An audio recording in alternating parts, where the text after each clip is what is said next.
introducing me, Abigail Brandner. Who am I? Where do I come from? Why am I here? Why is this vision calling to me to be a custodian of it right now? Well, I recently remembered that Abigail means Father rejoices and source of joy. And so that is where I am beginning.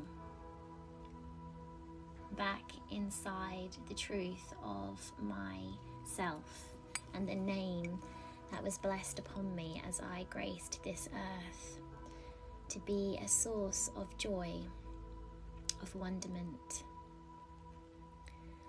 And I am a mother to my son Aziah.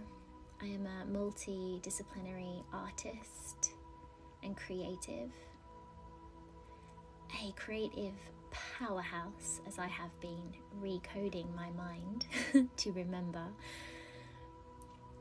And I have a varied background, from a degree in media production to many different qualifications in trauma, in breathwork, somatics, in NLP, in hypnosis, and in a Mary and Magdalene priestess training, and in many other fields as well, performing arts. But I wanted to share that with you because it's been a very colourful decade, or 15 years of really acquiring a great toolkit of different modalities. And in 2018, I launched a business called Limitless Love with my former partner, Aziah. And that business was incredibly magnificent. We were able to support thousands of people across the world in leadership transformational spaces, with breathwork, with voice activation, with embodied movement, essentially really coming home to themselves and supporting them in business creation. You know, some of these people were 6 and 7-figure entrepreneurs, some were just starting business. So it was a real variety of ways in which we were able to support.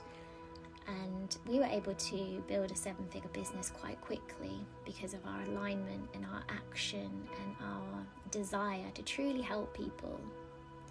There was such an innocence to our intention that I feel was felt.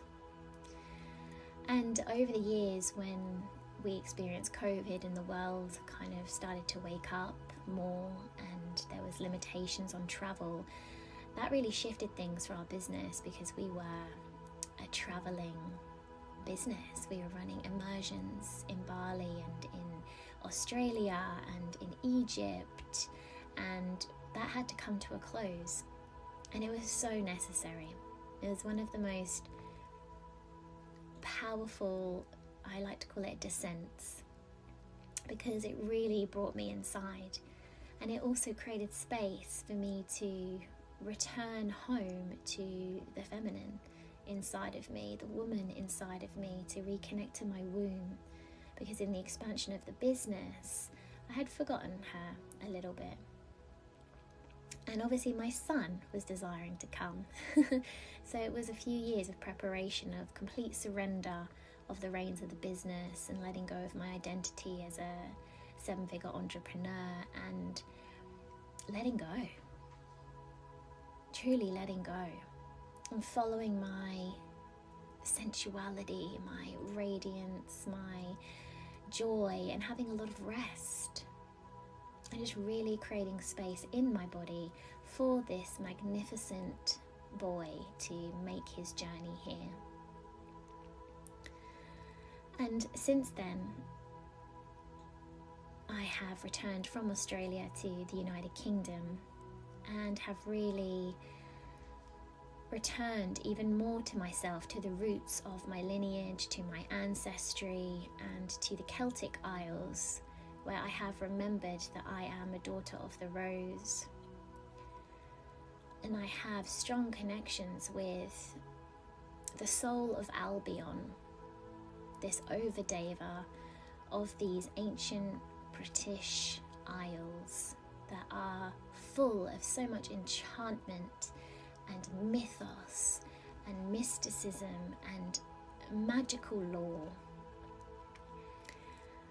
And so I remembered I'm a fairy and I'm a priestess of Avalon, and all the different names and things that we can give ourselves, which are true. But also I am Abigail. You know, it's been such a journey of letting go of all these labels of entrepreneur and breathwork teacher and somatic coach and even priestess, right? All of those parts live within me. And I felt to share that because I'm coming to you from a history of working with thousands of people. And right now I'm tending to the most important soul that has been gifted to me, and that is my son.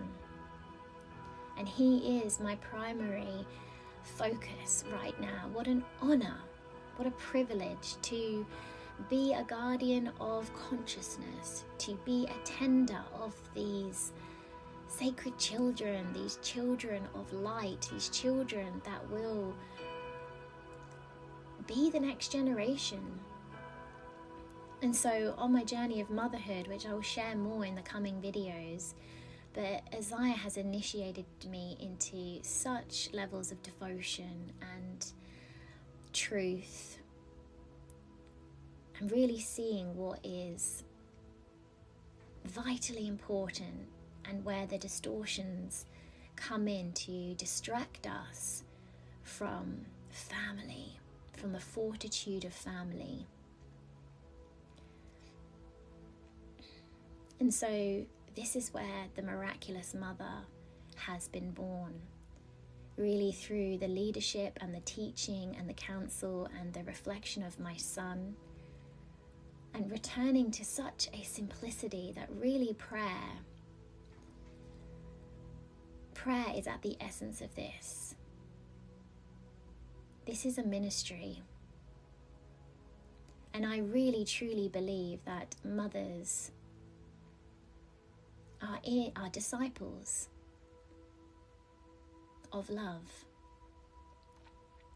And there are many ways that we can open to receive the sustenance of God every day within our house, whilst we're tending, whilst we're cooking, whilst we're cleaning, whilst we're maintaining. Whilst we are tending to the temple of the house, we can also tend to the temple of our bodies. Very simply, but they do require tending. And so I'm going to share parts of my story, the challenges that I've overcome with Aziah's birth and him going into NICU for a few weeks, and then the eczema journey we have been on, which has been so deeply humbling, some of the most challenging parts of being a mother. And also how I have been working with this miracle field through the challenges, through the days where you feel like you've got nothing left to give and you are on your hands and knees. There is a miracle field right there that we can access. So, let's open to miracles. Let us become the miraculous. Let us remember that we are the womb bearers, that we birth, tend to life and to death, the blood mysteries, the passages of our soul, the soul rites. We are the tenders of these very, very precious chapters. And so it is my deepest honor and deepest prayer that this space serves you, serves your heart, serves your womb, serves your devotion to your children, to your beloveds, to your creations, to love itself. So let us journey together. Thank you for listening.